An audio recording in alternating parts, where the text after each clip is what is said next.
So అసలు varicose veins రాకుండా ఉండేలా మనం ప్రికాషన్స్ తీసుకోగలమా అనే విషయాన్ని సో మన డాక్టర్ సంజీవ్ రావు గారి మాటలో తెలుసుకోవాలనుకుంటున్నాం.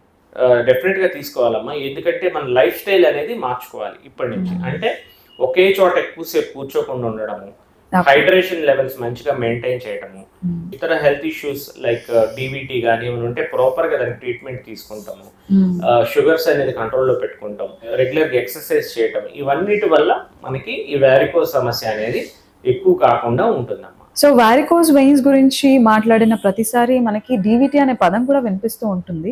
So can you explain us sir about DVT?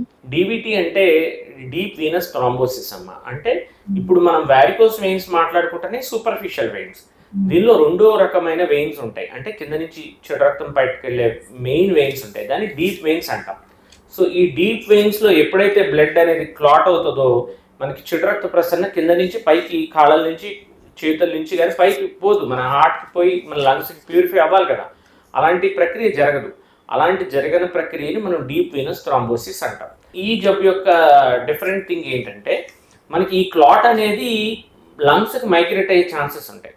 అప్పుడు మన లంగ్స్ అంటే ఊపిరితిత్తుల్లోకి ఎప్పుడైతే ఈ క్లాట్ అనేది జారి ఊపిరితిత్తుల్లోకి వెళ్తుందో అప్పుడు మనకి శ్వాస ఆడడం అనేది ఆగిపోతుంది. దాన్ని పల్మనరీ ఎంబోలిజం అంటాం ఆ ప్రాబ్లమ్ని.